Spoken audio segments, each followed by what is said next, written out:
വചനപ്രഭാതം എന്ന ശുശ്രൂഷയിലേക്ക് സ്വാഗതം. ഞാനും എന്നോടൊപ്പം സ്റ്റുഡിയോയിൽ പ്രവർത്തിക്കുന്ന സഹോദരന്മാരും ചേർന്ന് നിങ്ങളെ വന്ദനം ചെയ്യുന്നു. മാത്രമല്ല, പവർ വിഷൻ കുടുംബത്തിൻ്റെ ഗ്രീറ്റിംഗ്സ് പങ്കുവയ്ക്കുന്നു.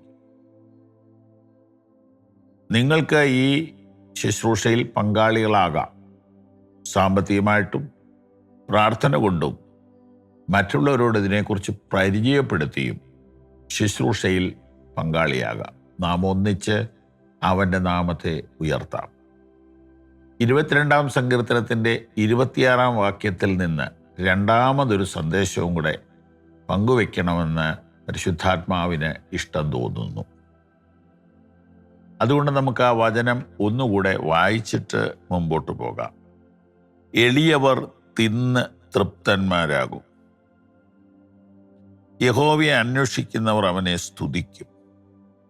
നിങ്ങളുടെ ഹൃദയം എന്നേക്കും സുഖത്തോടെ ഇരിക്കട്ടെ.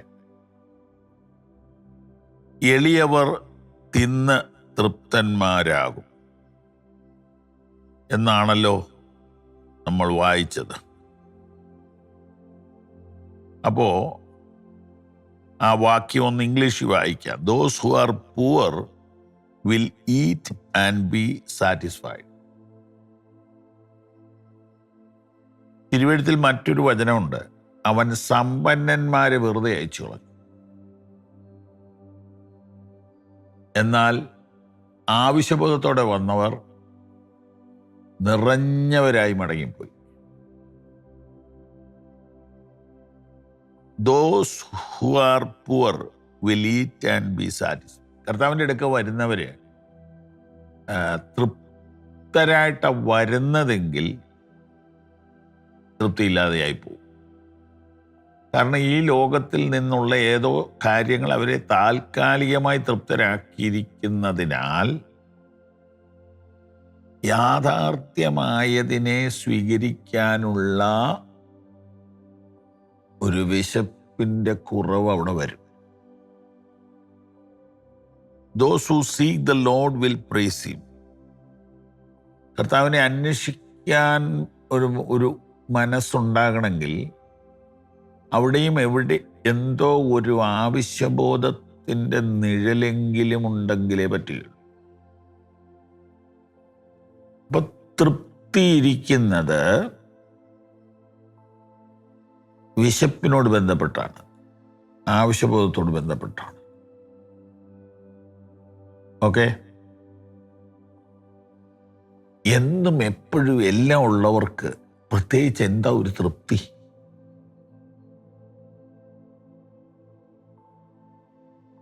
എന്നാൽ ആത്മീയത്തിൽ നമുക്ക്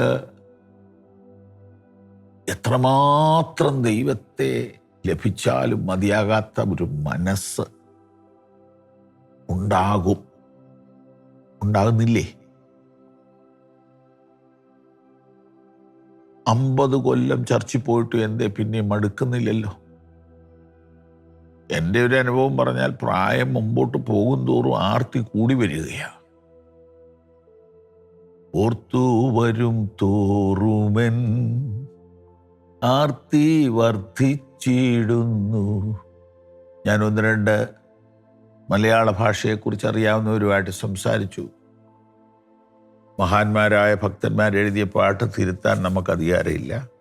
എന്നാലും ഞാനിതിങ്ങനെ ചോദിച്ചു, എത്ര മധുരമവൻ നാമമേനിക്കു പാർത്താൽ ഓർത്തു വരും തോറുമെൻ ആർത്തി മാഞ്ഞു പോകുന്നു.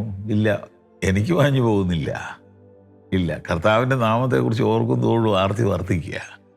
ഓർത്തു വരും തോറുമെൻ ആർത്തി വർദ്ധിച്ചിടുന്നു.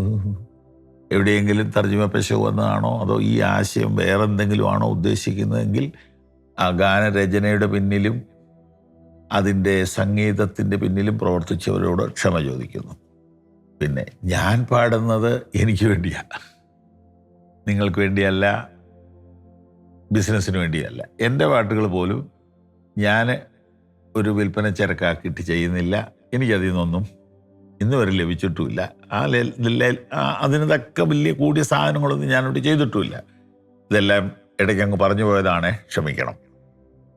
അപ്പോൾ കർത്താവിനെ സംബന്ധിച്ചുള്ള വിശപ്പ് നമുക്ക് കുറയുമോ? ദാഹിക്കുന്നവനെല്ലാം എൻ്റെ അടുക്ക വരട്ടെ. ഓക്കെ, വന്നു. ഇനി ദാഹം ഇല്ലേ? എല്ലായ്പ്പോഴും 42 സങ്കീർത്തനം 1 വാക്യം എന്താ പറയുന്നത്? മാൻ ഏർത്തോടുകളിലേക്ക് ചെല്ലുവാൻ കാക്ഷിക്കുന്നത് പോലെ എൻ്റെ ആത്മാവ് നിന്നോട് ചേരുവാൻ, ദൈവത്തെങ്കിലേക്ക് വരുവാൻ കാക്ഷിക്കുന്നു. സ്തോത്രം, സ്തോത്രം, സ്തോത്രം, സ്തോത്രം, സ്തോത്രം. മാനിൻ്റെ ഈ ദാഹം നിൽക്കുന്ന എപ്പോഴാണെന്നറിയോ? ചാകുമ്പോഴ. അങ്ങനെയാണെങ്കിൽ ദൈവിക തൃപ്തിയുടെ ഉൾവഴികളിലൂടെ ഞാൻ നിങ്ങളെ കൊണ്ടുപോവുകയാണ്.